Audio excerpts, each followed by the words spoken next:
بالله من الشيطان الرجيم. بسم الله الرحمن الرحيم. الحمد لله والصلاة والسلام على سيدنا رسول الله وعلى آله وصحابته ومن اتبع هداه. اللهم علمنا ما ينفعنا وانفعنا بما علمتنا واجعلنا من الراشدين. أما بعد، فبالسند المتصل إلى الإمام محمد بن الحسن الشيباني رحمة الله عليه قال: باب السعي بين الصفا والمروة. أخبرنا مالك أخبرنا نافع عن عبد الله بن عمر رضي الله عنهما أنه كان إذا طاف بين الصفا والمروة بدأ بالصفا فرقي حتى يبدو له البيت. قال: وكان يكبر 3 تكبيرات ثم يقول: لا إله إلا الله وحده لا شريك له له الملك وله الحمد وهو على كل شيء قدير. يفعل ذلك 7 مرات، فذلك 21 تكبيرا و7 تحليلات، فيدعو فيما بين ذلك ويسأل الله تعالى. قال: ثم يهبط فيمشي حتى إذا جاء بدء المسير سعى حتى يظهر منه، ثم يمشي حتى يظهر منه برونق جملة حتى يبدو له البيت. ثم يمشي حتى يأتي المروة فيرقي فيصنع عليها مثل ما سعى على الصفا. يصنع ذلك 7 مرات حتى يفرغ من سعيه. فسمعته يدعو على الصفا: اللهم إنك قلت ادعوني أستجب لكم فإنك لا تخلف الميعاد، وإني أسألك كما هديتني للإسلام أن لا تنزعه مني حتى توفاني وأنا مسلم. Safa marra arlıqda sa'i qilish. Abdullah ibn Umar radhiyallohu anhu sa'i qilgan chaqda oldi bilan Safadan boshlaydi. Safatga chiqib, ya'ni tavof qildi. Tavof maqam Ibrohimda 2 rakat namoz o'qib, ondan keyin Safatga chiqib, Ka'ba ko'rangidek yuqori chiqib, unda zikr aytdi dedi. Safadan boshlash Alloh taolo Qur'on Karimda Safani burun tilga olganlik uchun. İnna safa vel marvata min şairillah degan bo'g'ochqa 3 qatam takbir aytdi ekan. Ya'ni Allohu akbar, Allohu akbar, Allohu akbar. Undan keyin la ilaha illalloh vahdahu la sharika lah, lahul mulku va lahul hamd va lahul hamddan keyin chiqqan 2 so'z bor. Bo'lsa yuhyi va yumit. Ma'nosidan chiqqan. Sizlar shayga yozgan qistirib.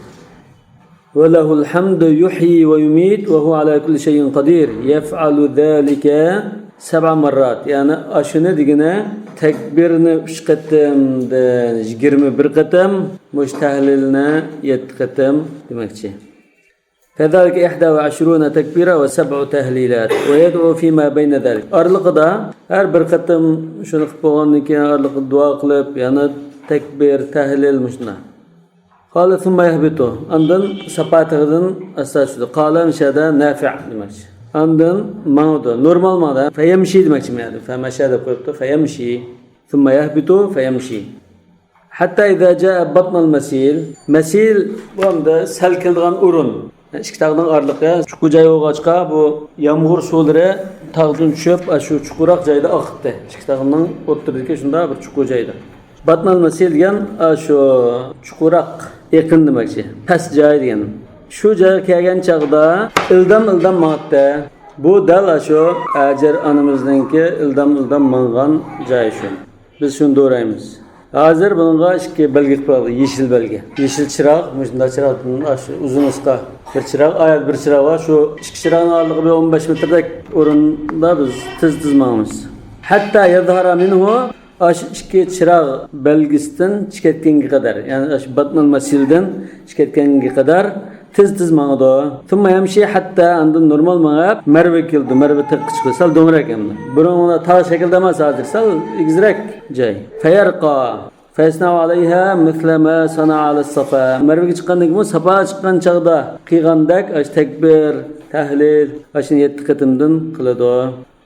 Taki sa'i qilib bo'lguncha shunda qildi. Matribga 7 qatim, matribga 7 qatim, 14 qatim bo'lgandan keyin har qatimda shunda qildi. وسمعته يدعو على الصفا. Safa taqqa chiqqan chaqda Ibn Umarning bunda deganligini oldim deydi Nafi'. Allohumma innaka qulta ud'uni astajib lakum va innaka la tukhliful mi'ad. Va'dada turiladi demakchi. Va'da turmaydigan ish yo'q.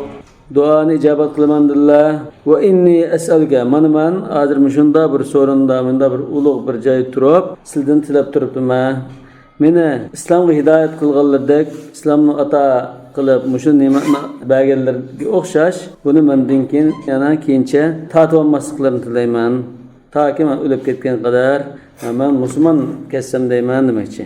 أخبرنا مالك أخبرنا جعفر عن أبيه عن Jabir ibn Abdullah radhiyallahu anhu رضي الله عنهما أن رسول الله صلى الله عليه وسلم حين حبط من الصلاة مشى حتى إذا انصبت إذا انصبت قدماه في بدن المسير ساعة حتى ظهر منه.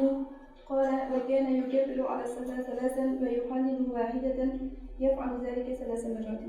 قال محمد رحمه الله وبهذا كله نقول إذا صعد الرجل صفا كبر وحلل ثم حبت ماشيا حتى يبلغ بطن الوادي فيسعى فيه حتى يخرج منه ثم يمشي مشيا حتى هينته مشيا على هينته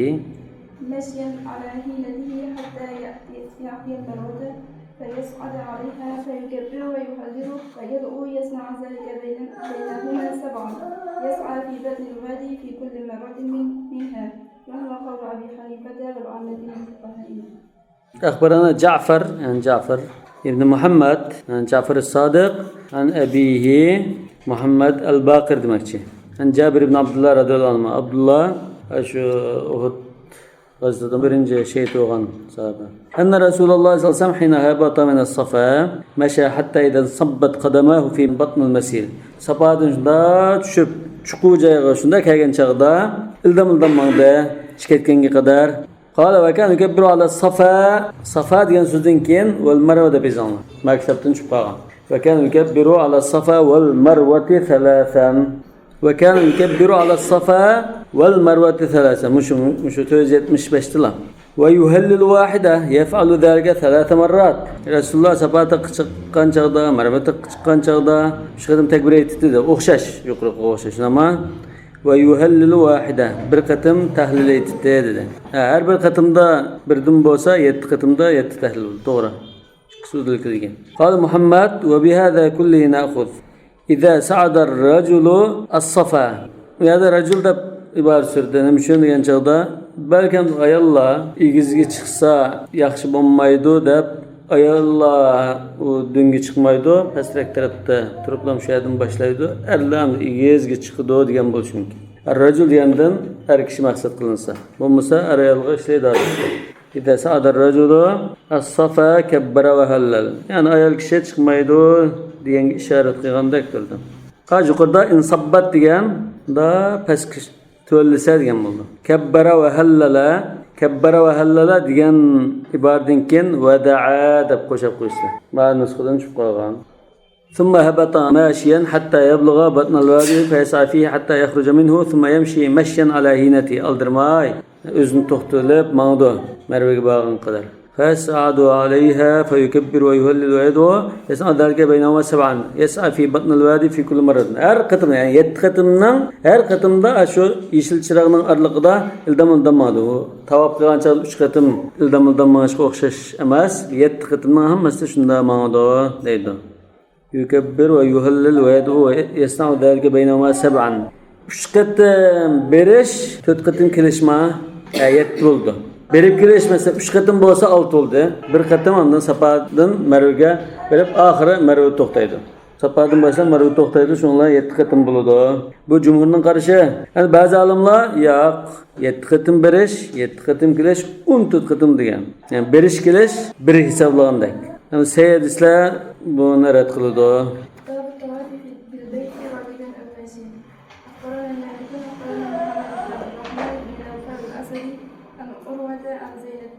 زينب بنت أبي سلمة عن أم سلمة زوج النبي عن أم سلمة رضي الله عنهم زوج النبي صلى الله عليه وسلم أنها قالت شكيت فذكرت ذلك لرسول الله صلى الله عليه وسلم فقال توفي من وراء الناس وأنت راكبة قالت فتفت ورسول الله صلى الله عليه وسلم يصلي إلى جانب البيت فيقرأ بالطور وكتاب المسجد قال محمد فبهذا نأخذ لا بأس للمريض وذي العلة أن يجلس بالبيت محمولا ولا كفارة عليه ولا كفارة عليه ولا كفارة عليه وهو قول أبي حنيفة والعامة من فقهائنا. Kəbini tavab qilgan chaqda minib tavab qilish afzal. O'zri olib, ma'lum bir sabab bo'lib qolsa, uloqqa minib ya boshqalar ko'targan, muammaydigan, muqlanmaydigan, ojiz bo'lib qolsa, boshqalar ko'tarib yoki biror salafisi bo'ladi. Ummu Salama radhiyallohu anha rivoyat qilibdi, shakaytu. Ya'ni men og'rib qoldim demoqchi, ishtakaytu. Fadakartu zalika li Rasulilloh sallallohu alayhi vasallam faqala qufi min wara'in nas. Siz jamoatning keynidan tavab qiling dedi. Bu antirakiba, uloqqa mingan holatda. Og'rib qolibdi ekan. Men tavab qilolmaydigan bo'lg'achqa Rasululloh sallallohu alayhi vasallam jamoatning keynidan jiroqdan uloq mingan holatda aylaning debdi. Fatuftu va Rasululloh sallallohu alayhi vasallam yusalli ila janibil bayt. Men Rasululloh sallallohu alayhi vasallam Ka'baning biqinda turib, Ka'ba qarab turib, imom bo'lib, jamoat bilan farz namoz o'qiyotgan chaqda keynidan aylanib tavab qildim. Shu chaqda Rasululloh vat-turi va kitabun mastur ash-shurni o'qiganda namozga oldi. Biz ixtiyorda Müşü hadisdə nə üçün farz namazı qatnaşmay tavab qilgan deganni bir bayon qilib o'tgan. Esingizda bormi? Nima uchun farz namozga iqtido qilmay tavab qildi? Bunun sababidan esimni qilishicha, chunki ayollarga jamoat namozi unda ta'kidlanmagan bo'lg'achqa, farz kifoya desak bo'lmasdan, jamoat o'qiyotgan bo'lsa, mayli, qatnashmagan bo'lishi mumkin. Hem kesel bo'lg'achqa, keyin kechiktirman deb qolsa Rasululloh sallallohu alayhi vasallam safarga chiqib qilib saqlab turmaydigan bo'lg'achqa jamoat namoziga qatnashmay jamoat farz namoz o'qiyotsa Ummu Salama radhiyallohu anha tavob bilan mashg'ul bo'lgan deganda qilgan. Rasululloh sallallohu alayhi vasallam tavobni uloqqa minib turib qilgan ahvollar bor. Ba'zi ulamolar kishilar aniq ko'rib Rasulullohning qanday qilganligini o'rganib ulgu qilsin uchun deb qaragan. Aslında ma'lum bir sabab bo'lib qolsa, ma'musumi bo'ladi. Qal Muhammad va bihada na'khudh la ba'sal maridi va dil illa. Kasaljon, og'riq, endi uzrlik, esnib qolgan, endi turli kichik bolalarmi shunda qiladi. Ayyatufa bil bayt mahmulan. Boshqa ko'tarib olsa, yoki endi uloqqa minib qismi mayli, buni kaffaratmi kelmaydi, qon qildigan ish yo'q demoqchi. Ammo endi o'zirsiz bir narsaga minib olsa, yo boshqa ko'tarib olsa shu qon keladi degan gap chiqadimi shuni? Ha? O'zirlik bo'lsa mayli ruxsat qildik degandan o'zirlik bo'lmasa qon keladi. Chunki bu yerda minish vojib demoqchi. Hanafi mazhabda. أخبرنا مالك أخبرنا عبد الله بن أبي بكر عن ابن أبي مليكة أن عمر بن الخطاب رضي الله عنه مر على امرأة مجنونة تطوف بالبيت فقال يا أمة الله اقتدي في بيتك ولا تؤذي الناس. فلما توفي عمر بن الخطاب رضي الله عنه أتت مكة فقيل لها هلك الذي كان ينهاك عن الخروج. قالت والله لا أطيعه حيا فأعصيه ميتا. وأعصيه bo'lish kerak. Umar ibn Xattob radhiyallohu anhu maxov kesili bo'lib qolgan bir ayolning endi o'tdi. Bu ayol Ka'bani tavob qilyapti. Juzam degan maxov kesili. Ya'ni tera jirangdab, saqib yoki shunda jirangdab yo'nim qilib bir xil ham puraydigan bunda bir xil kesel. Maxov kesili deydi. Faqala ya amatalloh uq'udi fi baytik. Ya Allah'ın bendisi. Uyunuzda oturan, uq'udi yani. Odi deydi Mısırlıklar. Ve la tu'din nas. Cemaatke azab verip koyman. Yani şu cüzamның pırık olan demekçe. Cüzam asli juqumluq kesellik qatardan. Bu juqudu. Lekin Hazreti Ömer'nin qarışida juqmaydı deb qaraydigan bo'lg'achqa. Albatta bu juqu cho'qim emas. O adam o'xshash tutib yoki badanni tekkizsa, ikkiga juqishi mumkin, boshqa juqmaydi. Juqmaydi degan bir qarashi bo'lg'achqa, bu yerda la tu'zinnas deganni biz shu maxov kesilning puriqi bilan azobaman deb tushunamiz. Shunda deb to'sab qo'ygan.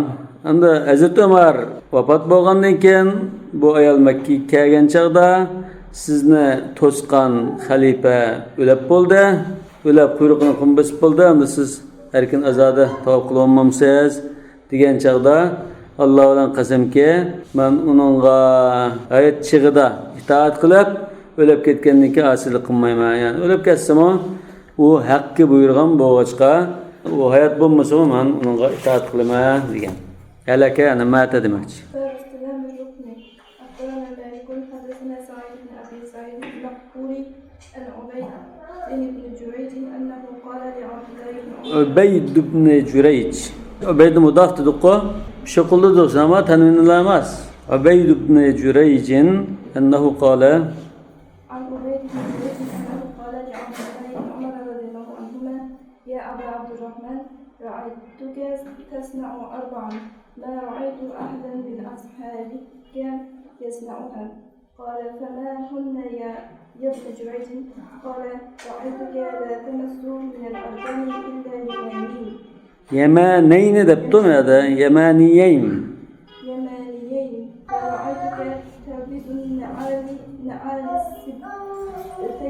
Sibtiye. سبتية ورأيتك تسقط بالسفرة ورأيتك إذا كنت بمكة أهل الناس إذا رأوا الهلال فلم Tuhilla. تهل أنت حتى يكون يوم التروية قال عبد الله رضي الله عنه أما الأركان Amma al-arkanu الأركان فإني لم أرى رسول الله صلى الله عليه وسلم Rasulullah sallallahu aleyhi ve sellem.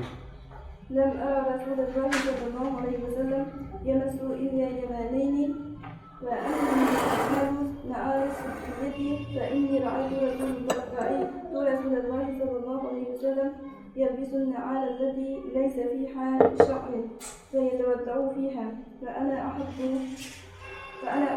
أن ألبسها Uhibbu أن ألبسها فأما السفرة فإني رأيت رسول الله صلى الله عليه وسلم يسفر بها وأنا أحب أن أسفر بها فأما الإحلال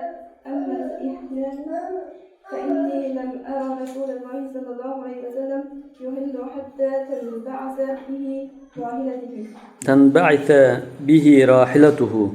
İslam rukn degan ash hajarul aswad ba bujak. Ar-rukn desak ash hajarul aswadning bujagiga ketadi. Ma'hud. الركن اليماني Ar-rukn desak hajarul aswad joylashgan ash rukni. Ana hajarul aswadning oldidagi burunqi bujak Yaman tarafdagi bujak. Ham bu Yaman tarafdagi bujak, hamda Hajarul Aswad ba bujakmi? Masalan, Yamanga dal qaramasimi, Dubay taraf kerak, Oman taraf kerak qaraydigan bo'lg'achqa, tagliban Yamaniyayn deb Yaman tarafdagi deb bilan ikki abawayn masalan, Shamsayn, Qamarayn degandek tagliban anda deyutdi.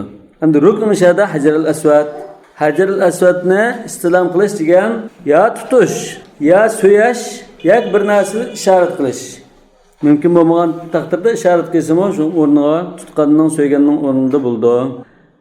Abdullah ibn Umar radhiyallohu anhu bu namda Rasululloh qilganda qilaman deb menda mangdigan bir alaylik bo'lg'achqa, Ibn Jurayj bu katta hadis olimlarining birisi, bu Ibn Umar radhiyallohu anhudan so'rabdi: "Ey Abu Abdurrahman, men o'zlariningki to'tishni qilganliklarini ko'rdim, lekin boshqa kishilar bunda qilmaydi ekan.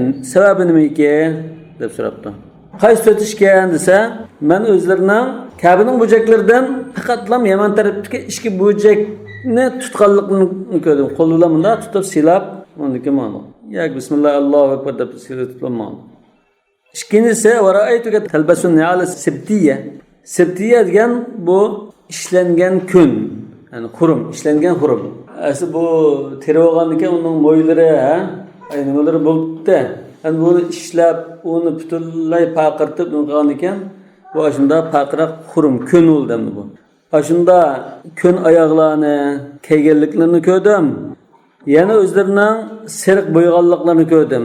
Ya chechini, ya saqilini, ya kiyimini bo'lishi mumkin. Purmaydigan siriq bo'yashga bo'ldi emasmi?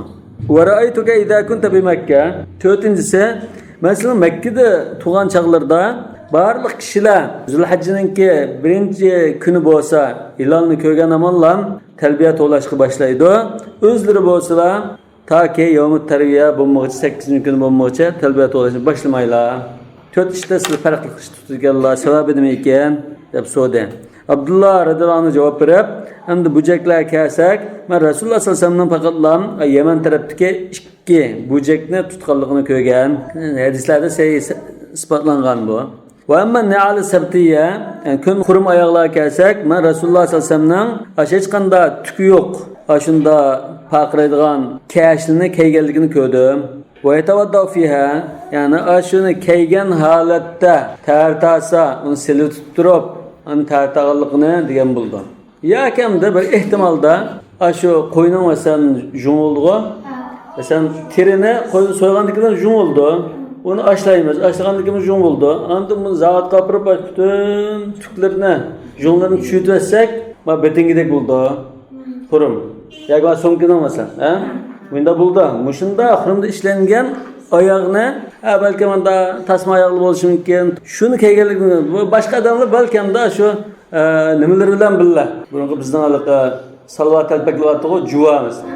Şunda alam, nimede kesiplam, kaş fikir olduğun buluşum mümkün. Bana misal esilerek, yani esilerek ayağını keygellikini gördüm demekçi. Resulullah sallallahu aleyhi ve sellem'den şunda ayak keygellikini gördüm. Ben şuna Resulullah keygelini kişine yakış görgellikim için şunda kiyime. Ve da fiha diyenle aç ayağını kiyip, tertağın çağda ayağını sapkı yaptırıp, juyup bunda kıygallıkını diyen buluşum mümkün. Yani birisi şu ayağını keygen alette, mesela toşiye edip koyumuz bu. Şunda tasma ayağını bulup kalsa, şunu keygen aletlerden şunu koyup çakıvatken buluşum mümkün. Yani şu bütün jüyterliğine alet olsa şunu koyup lan tartasını buldu diye mende. Çünkü ihtimallığı var.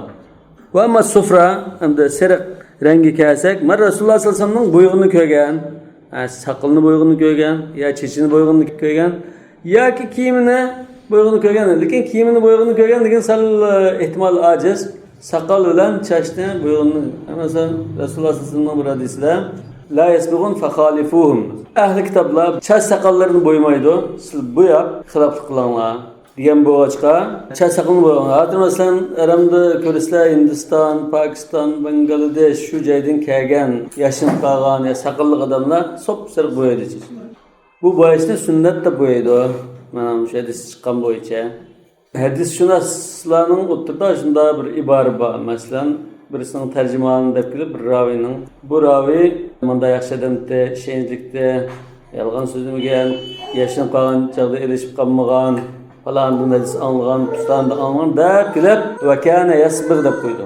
Yani va kana yasbir degani sunnatga amal qilaman deb shunda tirishchilik ko'rsatgan va saqilni endi bo'yaydigan, ya'ni bir xil Alay taqvo deganlikni ifodalab qo'ydi.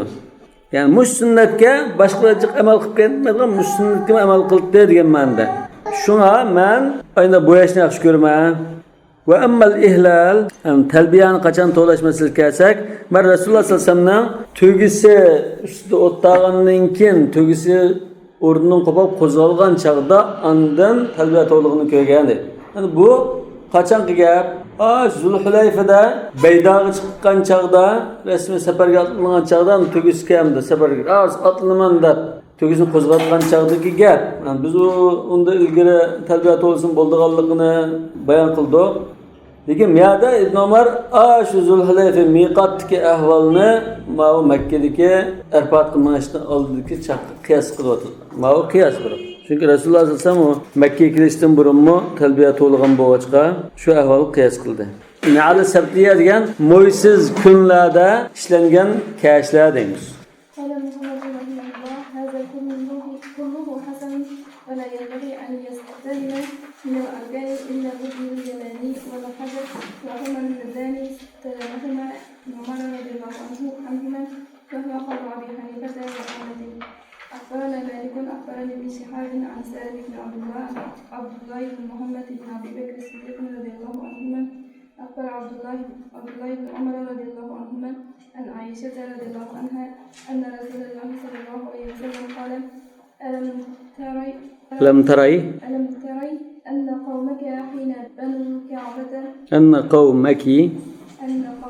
حين بنوا الكعبة اقتصروا عن قواعد إبراهيم.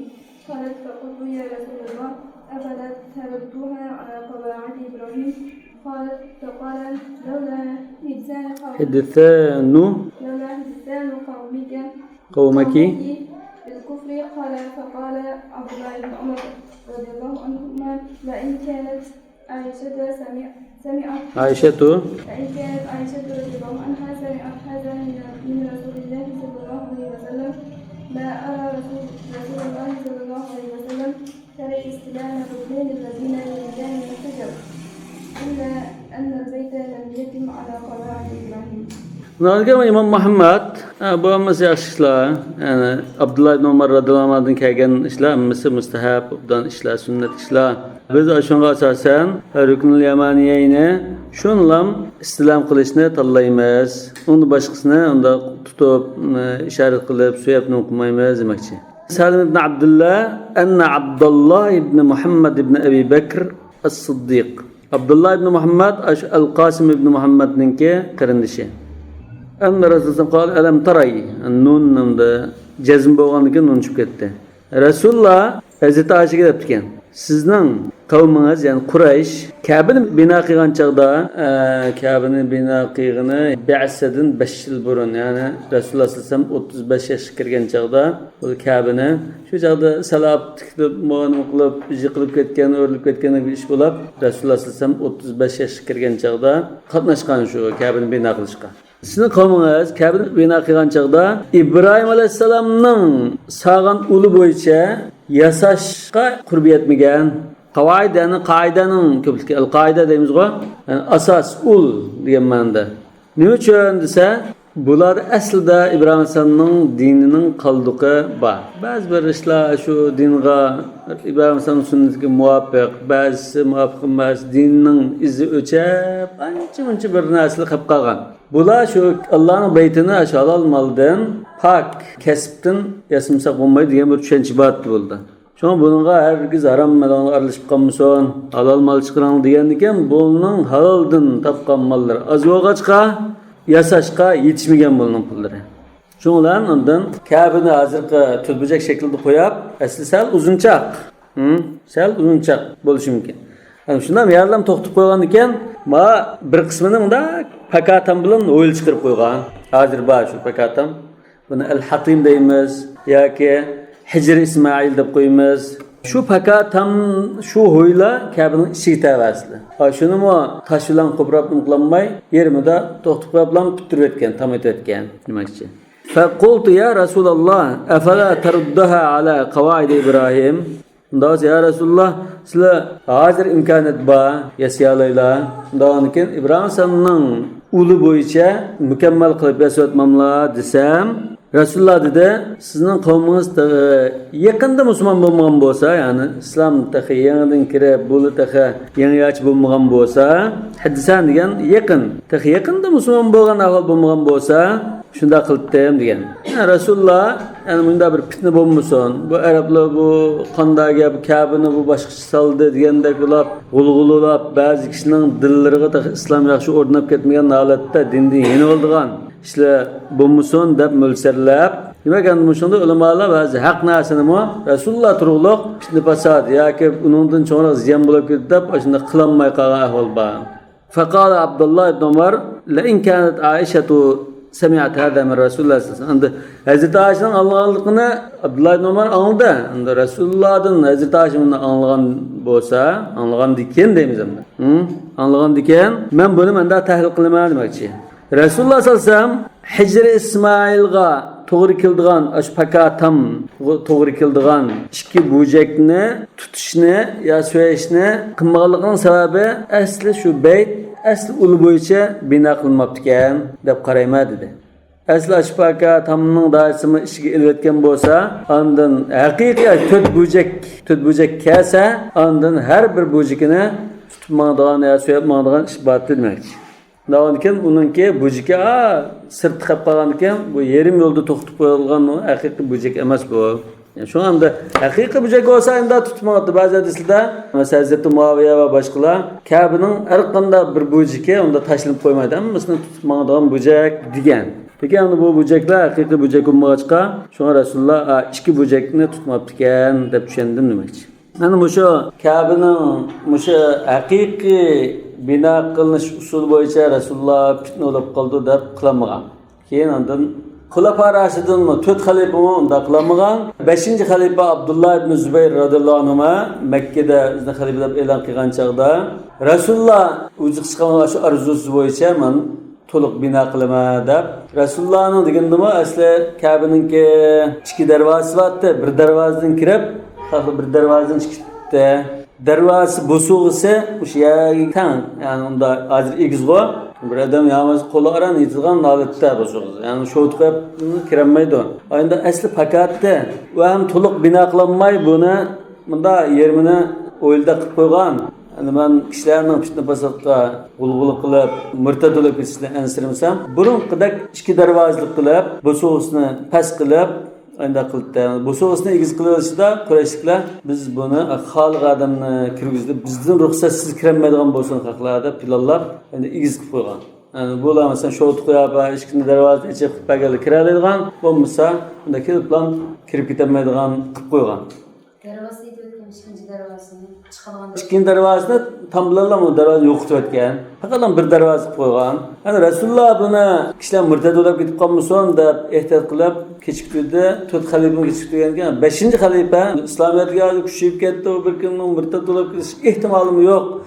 Bir avlod almashqandek bo'lgandan keyin hani ben Rasululloh arzu qilgan bo'yicha asli Ibrohim alayhisolamning oldiga endi bino qilaman deb ikki darvozali qilib, endi nimasini pakat qilib bu so'sni. Ondan shu pakat tamliq o'yinini ichiga elib, ashunda bino qilib yasagan. Yasagandan keyin Abdullah ibn Zubayr xalifa Umayyalar tarafidan Hajjaj qo'shin boshlab tushirilgandan keyin Umayyalar bu xalifaning burun qilg'ashini bekor qilib o'tib, xalifaligi bekor bo'lgandek buni qilg'ashlarni o'zgartirib o'tamiz deb, yana shu Rasulullohning vaqtidagidek, uningda balki bir xil dalili Rasulullohning vaqtidagidek holatga kirgizgan bo'lishi mumkin. Shunday qilib buni chiqib, yana shu burun qoltiga kelib qo'ygan. Yani hatimni ayrim qilib qo'ygan. Hatimni oyunda qilib, bo'sug'liq qilib bir darvozaga qo'ygan. Aynda bo'lib bu 1-2 qatam ashunda xalifalar siyosiy ziddiyat sababidan ashunda uninkini bununkini cho'p munda qilgan ekan. Ta keyin Adil xalifa Umar ibn Abdulazizning zamoniga kelgan chaqda maslahatchilari degan. An buni shu Abdullah ibn Zubayr qilgandek, Rasululloh arzu qilgandek ashuna holatga bir ekib qo'ymamlar. Siz sunnatni ihyo qilayotgan xalifa bo'lgan ekan degan ya bulanda. Ben bu Allah'ın beytini biz çekip, biz yani binaklı biz çekip bunda oyuncu kaylandırıp koymam. Bunda tuson dep, bunda koyup koygan. أخبرنا مالك أخبرنا نافع عن عبد الله بن عمر رضي الله عنهما أن رسول الله صلى الله عليه وسلم دخل الكعبة هو وأسامة بن زيد رضي الله عنه وبلال وعثمان بن طلحة رضي الله عنهما الحجبي فأغلقها عليهم فمكث فيها. قال عبد الله رضي الله عنه فسألت بلالا حين خرجوا ماذا صنع رسول الله صلى الله عليه وسلم؟ قال جعل عمودا عن يساره وعمودين عن يمينه وثلاثة أعمدة من ورائه ثم صلى فكان البيت يومئذ على 6 أعمدة. وكان البيت يومئذ على 6 أعمدة. قال محمد رحمه الله وبهذا نقول الصلاة في الكعبة حسنة جميلة وهو قول أبي حنيفة تاب العاملين الفقهاء. Evet, hem de Kabe'nin için namaz okuşturgan şunda mustahab ve faziletlik, yaxshi ish. Hammadan arzu qilish mumkin bir ishda bir namoz o'qiysam da. Lekin bu haj faoliyatining jumlasidan emas. Shu Rasululloh sallam chiygan chaqda Osman ibn Talha, hajib, Kabe'ning hajibligini qildigan jamoatdan bo'lgan Osman Bani Shayba jamoati. Bu ishkini taqab qo'ygan. Nima uchun? Kishilar mesela Rasululloh sallamning namoz o'qiyotganida ishkidan ko'rsa, shu tavoq kelgan kishilar, ajqimoqchi bo'lganlar tavoq bo'lib sigise kirgan maqom rabini o'qiganda kirgan namoz o'qish bakan, mush faoliyatni qilishimiz kerak ekan deb tushunib qolamiz deb ishkini taqib o'tgan. Mushu 4 sahoba bilan kirgan. Endi Osman ibn Talha bu shu Kabe'ninki hijaba vazifasini o'taydigan, Kabe'ning ochqisini saqlaydigan, ishni eshittirdigan, taqaydigan shu huquq va imtiyoz mushulning jamoatidan. Yani Bani Shayba jamoati. Hazreti Abbas Rasulullah Mekke fath qilgan chaqda mushu huquqni, mush imtiyozni mana apramike deb jiqishab baqqan bo'lsa-mu, Rasululloh ya ashu burun kimdi bo'lsa shuni turdi deb uni apramike. Hazreti Abbasda suv to'shib berish, suv yetkazib berish xizmati bordi. Hozirmi bugungi qadar mush Ka'baninki ochqichi shu Bani Shayba jamoatida. Shu chaqda Rasululloh degan, sizlardan zolimadan tatib bo'lmasa, ubdadan tatib olmaydi mush ochqichi. Ya'ni qiyomat kunida sil turdi deb ayni belgilik uchun hozir qadar shu jamoatda ochqichni tutib, saqlab, ichib berib, podshohlar ichib berib qilishni mushu jamoat qildi. Shuna hajibiy dedi. Masalan, Yusuf xas hajib deymiz biz. Hajib degan podshohning masalan qishqa adam kirgizdigan, chiqadigan shunda xas katibdek. Ama o'sha darvoza ishini havoldigan odam degan ma'noda. Fa aghlaqaha alay, ya'ni aghlaqa kim taqdi? Osmon. Bular bir hazar tudi kabining ichida. Abdullah kiramagan ekan, balki Abdullahning kichik o'g'anlikdan eshkichak. Yo'qamda ular to'taylardan kirmasa shunda shirketgan bo'g'achqa ichidagini ko'ranmay, bu Rasululloh shuni ichida nima qilib ketganda men shunda bir bilsam keyin ayında do'rab qilsam deb o'zining shu Rasulullohga ixtiyor qilish rasmanligidan Bilaldan so'rgan gap. Rasululloh kabining ichida nima qildi? Yani keyin sol tarafida bir tuyruk, o'ng tarafida ikki tuyruk, kendi ikki tuyruk aynı holatda shirkat namoz o'qidi. Shu chaqda kabining ichida 6 tuyruk bo'tdi. Hozir balki 3 tuyrukda ya 6sido. Bu ikki rakat bir nafl namozi. Kabining ichiga kirib o'qigan ikki rakat nafl namozi. Haj faoliyatiga munosabatsiz. Babul hajj anil mayyiti aw anil shaykhil kabir. باب الحج عن الميت أو عن الشيخ الكبير أخبرنا مالك أخبرني بشهاب عن سليمان بن يسار أخبره أن عبد الله بن عباس رضي الله عنهما قال كان الفضل بن عباس رديف رسول الله Radife. رسول الله صلى الله عليه وسلم قالت فأتت امرأة من حسعم تستفتيه قالت تستفتيه قالت فجعل الفضل ينظر إليها فتنظر إليه قال فجعل رسول الله صلى الله عليه وسلم يصرف وجه الفضل بيده إلى شق آخر. قالت يا رسول الله إن فريضة الله إن فريضة الله جل وعلا على عباده في الحج أدركت أبي شيخا كبيرا لا يستطيع أن يثبت على راحلته فأفحج عنه قال نعم وذلك في حجته. Ölüp ketken kişiye haj qo'ysa bo'lamdi shunga atab. Yoki yashin qolgan kishi haj faoliyatiga chidab bo'lmaydigan bo'g'achqa o'g'li, qizi haj qilib qo'ysa bo'lamdi degan masala. Abdullah ibn Abbas radhiyallohu anhu rivoyat qildi. Kan al-Fadl ibn Abbas, yani mening inim demakchi, inim Fadl Rasululloh sallallohu alayhi vasallamning keyniga mingishib olgan. Ya'ni Muzdalifadan Minaga mangan chaqda keyniga chiqib olgan. Ya'ni bu bir navra hisoblandi Rasululloh sallallohu alayhi vasallam bilan. Shu chaqda Hasam qabilasida bir ayol Rasululloh sallallohu alayhi vasallamdan fatvo so'rab keldi. Yani şu Muzdalifadan Minaga mangan kuni Hayitninki birinchi kuni bo'ldimdi. Atigan tarafda Bamdat bilan Peshim oraliqida shu ayol fatvo so'rab keldi. Qala faja'alal fadlu yanzuru ilayha. Fadl ibn Abbas Rasulullahning keyinda uloqqa miniglik holatda u ayolga qaraveribdi. Yani o ayolning yuzi ochiqdi. Ba'zi rivoyatda bu ayol chiroyli ayoldi deb kelgan. Yuzi ochiqdi, Fadl ibn Abbas qaravadi. Yani bu hamda yüz avrat emas deganning bir dalili. Va tanzur ilay. U ayolmi Fadl qaravad. Chunki Fadlmi ana kelishgan bir yigitdi. Qaravagan ekan Rasululloh sallallohu alayhi vasallam Fadlninki kendi o'tgan Fadlning yuzini da qo'lda qarib atrofga, adam yo'q tarafga burab qo'ydi. Yani insanning tabiati, yani chiroyli manzara, chiroyli ko'rinishi qarag'is kelgan bo'g'achqa Rasululloh hem axloqi, oliyjanobligi shunda qo'l bilan nima qo'ydi. Ya uni bir tek silib yoki tillab haqorat qilgan yo'q. Atrofga qaratib qo'ydi. Agar shuni qaramayda buni tushirgan bo'lsa, avratga yuzini avratga. Uningga unda dil bo'lmay, chunki hamda avrat emas degan taqdirdami qaraverishga ruxsat yo'q. Lekin u ayolga, masalan, u ayolni qaragan tuğu, u ayolga nima uchun ma kendiga yigit qaramaslar demadi. O ayolning yuzini qarib qo'yolmaydi. Nima uchun? Ha? Ha, lekin ig'zoki bo'lsa-mu qaramang demadi. Nima uchun? Chunki Fatlining yuzini atrofga qarab etgan ekan, masala bo'ldi. U qarasimi yuzi ko'rinmaydigan bo'lgan ekan, gap qilmadi. Qalat ya Rasululloh, an fatvasini shu so'rdi bu ayol. Inna faridatallohi jalla va azza ala ibadihi fil hajj adrakat. Ash fariz hozir dadamga udul kelgan chaqda, ya'ni dadam udul kelgan chaqda degani, dadam shu chaqda musulmon bo'ldi. Haj farizligini shu chaqda bildi. Ya kamda burun kambag'aldi, hamda iqtidorliq bo'ldi, qo'l ilkida pul mil bo'ldi, hamda baralilgan moddiy imkoniyati bo'ldi degan bo'lsa. Dadam udul kelgan chaqda dadam yashnab qolgan kishi bo'lib qoldi. Tögünün ustida o'ltirolmaydi. Uning o'rniga men haj qilib qo'ysam bo'lamdi? Bu hajjatul vidoda bo'lgan ish. Albatta hamda Rasululloh mushunda o'zlik kishilar, hayot kishilarga nisbatan haj qilib qo'ygan degan chaqda buning qizi yo tuqqani shunda yaqin odamlar o'zining fidokorlik qilib, unda qilib qo'ygan. Ammo birisiga masalan, ya Rasululloh pul bersangiz bo'ldi. Ya sahabe-kiramda Rasulullah'dan keyin masalan, sahabe-kiramdan birisiga pul berib, haj bedel qilib qo'ygan degan unda ish yo'q. Yani bu hajni kirakashlik qilish yoki ibodatni kirakashlik qilish islom tonimaydigan bir ish endi. Bu yerda ixlos bo'lmasa qabul qilmaydigan. Lekin hozir haj bedel qilish tijoratga aylanib ketgan.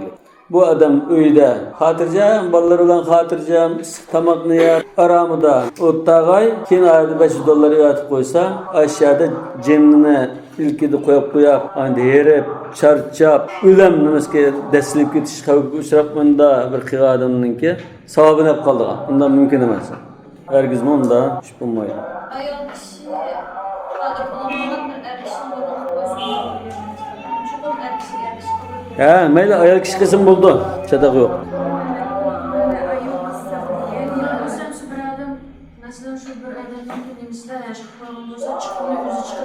Ha, o'zi chiqarib, masalan bizning bir ustozimiz uchun masalan haj qo'ydi dedik. Ya tag'imiz uchun bu loyiha pasport qilinmagan ya yashin qolgan bo'lsa, biz yenimizdan chiqarib, o'zimizga haj qilgandek, albatta burun haj qilib qo'ygan bo'lishimiz kerak. O'zimizning farzayni qilib qo'ygan bo'lsa, ha, shu falon olim uchun, ustozim uchun yoki dadam uchun nima qilamadi deb, uni fidokorlik qilib oyda qilib qo'ysak bo'ldi. Lekin u birisining puli olib, o Minada, Arfatda tortgan japa u $5 $5000 to'g'ri kelmaydi. Farzada olaman. Xulasa farzada olmaydi. U kishining o'zidan qabul bo'lmasligi mumkin. Chunki bu hajni Minada nima uchun to'da? Pul uchun to'g'an.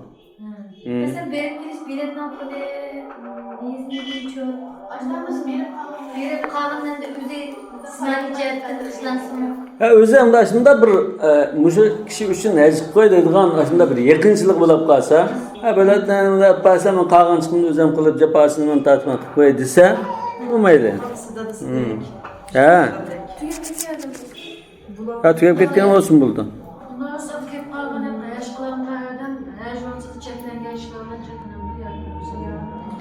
Yo'q, cheklanmaydi dedi. O'tgan kelmida cheklanmaydi dedi. Bu ehram bog'lamoq ekan. أخبرنا مالك أخبرنا أيوب السختياني عن ابن سيرين عن ابن سيرين عن رجل أخبره عن عبد الله بن عباس رضي الله عنهما أن رجلا أتى النبي صلى الله عليه وسلم فقال إن أمي امرأة كبيرة لا تستطيع أن نحملها على بعير فإن ربطناها خفنا أن تموت أفأحج عنها؟ قال نعم. فأحج عنها Bu ma'lum şu bir kishi onam yashinib qolgan, ularning suv o'tirib nimqlanmaydi. Bog'lab qo'ysak tig'ilib qolishini ansiraymiz. Ya'ni bog'lab qo'ysak degan to'gining ustiga kishiga bog'lab unda o'tirgan qilib qo'ysak, o'lib qolishi mumkin. So'ng uning o'rnida mana chiqib qo'ysam bo'lamdi desa, dedi. Ayyub as-Sakhtiyani bu katta fazilatli zotlardan. Sakhtiyan degan teri degan ma'noda, bu terichilik qiladigan zot ekan. İbn Sirin da mutlaq kelimiz İbn Abbas deymiz-ku. Ya İbn Umar desek, o da şu Abdullah ibn Umar, Abdullah ibn Abbas degandek ve İbn Sirin degandagi lam Muhammad ibn Sirin tafsirchi ve Ta'vil-i Ru'ya, Tafsir-i Ahlam bilan mashhur bo'lgan Muhammad ibn Sirin maqsad qilindi.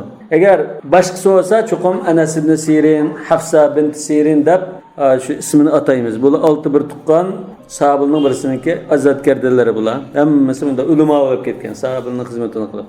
أخبرنا مالك أخبرنا أيوب السختياني السختياني عن ابن سيرين أن رجلا كان جعل عليه ألا يكون أحد من ولده حلب فيحلب ويشرب ويسقيه إلا حج وحج به. قال فبلغ رجل من ولده الذي قال فقد كبر الشيخ فجاء ابنه إلى النبي صلى الله عليه وسلم فأخبره الخبر فقال إن أبي قد كبر وهو لا يستطيع الحج أفأحج عنه؟ قال نعم. قال محمد بهذا نأخذ لا بأس بالحج عن الميت وعن المرأة والرجل إذا بلغا من الكبر ما لا يستطيعان أن يحج، فهو قول أبي حنيفة والعامة من فقهائنا. وقال مالك بن أنس لا أرى أن يحج أحد عن أحد. Muhammed ibn Sirin rivayet qilib, bir kishi mening farzandlarimdan birisi cho'ng bo'lib, salomat cho'nglab, tugini saqalaydigan bo'lib, tugini sig'ib, o'zimi ichib va mening oldimga men ish kuzsa, cho'qim men uni hajga ilib boraman. Uni haj qildirma, o'zim haj qilib birga hajga boraman deb bir nazr qilib ekan. Men nazr deymiz. Yufuna bin nazr.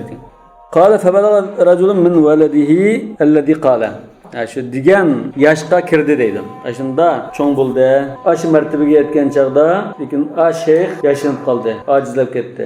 Sonra o'g'li Rasululloh sallallohu alayhi vasallam huzuriga kirib, bunda nazr qilgan, qanday qilamiz degan chaqda Rasululloh uning o'rnida sana chiqib qo'ysang bo'ldi dedi. Imom Muhammad la ba'sa bil hajj anil mayyit. O'lib ketgan kishi bo'lsa-mu, farz bo'lsin, nafl bo'lsin, haj qilib qo'ysa bo'ladi boshqalar. O'lib ketgan bo'lsa-mu elbette hayat bolsa, şunda kılanmaydan bolsa qilib qo'ysa bo'ldi. Va anil mar'ati var rajuli idza balagha min al-kibari ma la yastati'ani an yahujja. Yani ayol kishining o'rnida qilib qo'ysin bo'ladi, erning o'rnida qilib qo'ysin bo'ladi demoqchi. Albatta, agar meyitning gardini farzajulab, hayat vaqtida haj qiladigan turib, haj qilmay o'lib ketgan bo'lsa, lekin o'lash oldidan da men haj qilmay, diqqat qilmay, bunda farzini ado qilmay o'lib ketgan qopdim. Sizlar bolalarim mening o'rnimda haj qilib qo'ymasangiz bo'lmaydi deb vasiyat qilgan bo'lsa, gardindan saqit bo'lib farz. Shunami? Unda vasiyat qilmagan bo'lsa, vasiyat qilmagan bo'lsa-mu, farzandlari uning o'rnida haj qilib qo'ysa, inshaalloh shu gardinki farz ado bo'ladi deb o'ylayman. Ya, mesela pasportu ba. Hujraga baraysa baralaydi. İmkanı ba, puli ba. Bamapti. Bamanikan o'lib ketgan chaqda buni his qilib, bolalarimning o'rnida haj qilgan desa, tamam. Bolalar haj qilib qo'ysa farz saqit bo'ldi. Agar vasiyat qilmagan bo'lsa, bolalari dindor bo'lib ketib, unda bu otimiz asli haj qilish kerakdi. Qilmagan biz qilib qo'yli deb o'z haj qilib qo'ygandan keyin otasini haj qilib qo'ysa, u inshaalloh otasining gardini saqit qildi debdi. Ve sen ado qilsa bolalari gunohkor bo'ldi, dazistami gardini saqit bo'lmaydi. Farz qilishni niyat qilib, o'lib ketib qolgan bo'lsa, bu farz ado qilgan savob. Yo'q, ado bo'lmaydi shu. Ham nafla haj qilib qo'ysa, uning savobi ash meyitga yetadi. Bu yerda o'lib ketgan kishilarning nafl namoz o'qisa bo'ladi-ku? Yo'q, bir kim namoz o'qib qo'yish yo'q. Ama hajda nima uchun? Masalan, unda kishilarga haj qilib qo'yish bo'ldi dedik. Hadis kelgan bo'lgan. Masalan Rasululloh sallallohu alayhi vasallam labbaykan shubrama degan birisining talbiya, ya'ni boshqa birisiga vakolatdan labbayk deb to'lig'ini anglab, o'zing haj qilding o'zi yaxshi unda o'zing haj qilib, undan shubramaga haj qilasa degan. Hani mushunda masalan boshqa yashinib qolgan hayot bo'lsin, bunda odamni qarta haj qilib qo'yish haqida hadis kelgan bo'lg'achqa, bir odam o'rnida ibodat qilib qo'yish bo'ldi deydi.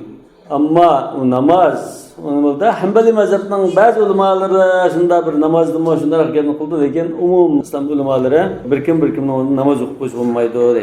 Masalan, ro'za tutsa masalan ba'zi hadisda ruxsat qilingan, lekin namozda qat'iyan ruxsat yo'q. Masalan, namozda o'qib namoz, bunun savobi dadamga, anamga basıl desa kerak. Balki bular. Chunki Qur'on o'qishning savobi basıl.